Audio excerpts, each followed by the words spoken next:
Hey friends, so it is Sunday morning and I have been wanting to create a video tutorial on how to use clipping masks for a really long time because I love clipping masks, and if you are not using them or you don't know how to use them, oh my gosh, it is a total game changer in the world of Photoshop. It's so much fun to start creating new things using clipping masks, or I guess, do people call them layer masks? I'm not really sure. Clipping masks. I think it's clipping masks.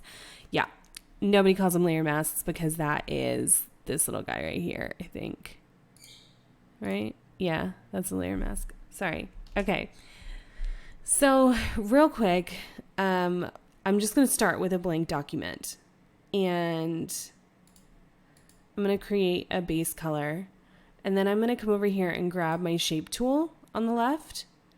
And I'm going to hold down shift. And I'm just going to draw out a shape. And you can come over here and just make it like any color that you want. Make it like a crazy color. So you have your shape. And what we're going to do is make a photo fit in that shape. So this is really good for creating like templates where you want it to remain the same throughout. And you just want the photo to change. So we're just dragging over a photo. These are my new enamel pins you can get on Etsy. And I'll link to those down below because they're so cute. Anyway, all I did was drag that photo in. So now over on the right, you'll see layer, the image layer, the shape layer, and then the base layer. And all we're going to do is right click on that image layer and go to create clipping mask.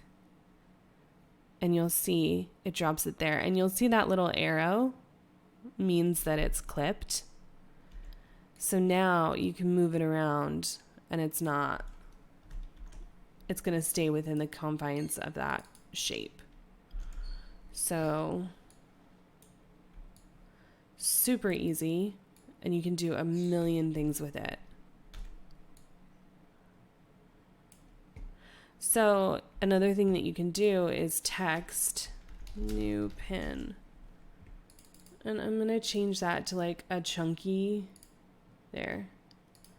chunky font.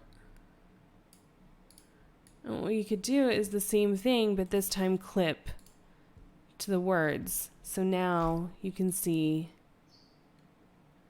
it's like that. And a lot, like, if you've ever seen like on, I don't know if it's like Instagram or something where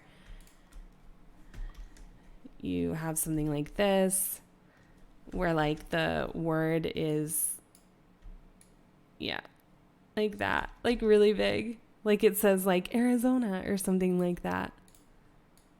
That's how they do it. Or you could just do like a metallic overlay. Like there's so many possibilities with clipping masks. Another place that I use clipping masks are in my free templates. So I have this free Employee of the Month template that you can download and start your own Employee of the Month for your business. So I started this Employee of the Month program for my business in January of this year, and I awarded it to myself. And then the next month I awarded it to my pet bird, and then to, I think, like Coffee and Carbs and Lightroom, and most recently Taylor Swift's new album Lover.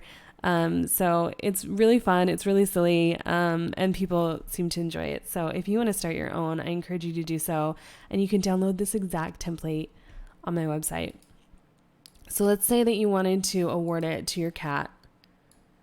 Just drag over, and over here you go to create clipping mask, and there you go. It's so easy. I love like doing things like this and creating things. It's really fun, and it's a lot less frustrating than like trying to trying to make things stay when it's really easy to move around in Photoshop. So I don't know, I hope this helps you out. I also use it in like my this template that I use for each blog post. So over here, this is the shape. This layer 2, it's just a big pink box above another white layer so that I get that border. And you can drag over and it's automatically clipped when I drag because there was a clipping mask in that space that I dragged over to. But I can make it bigger and there.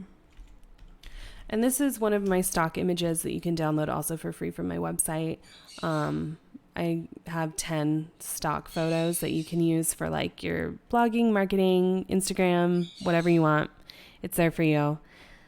Let me know if you have any questions in the comments. I would love to hear from you, and have a happy Sunday from me and my birds, who I'm pretty sure you can probably hear like screaming in the background. That's my life. Anyway, talk to you later. Have a good day.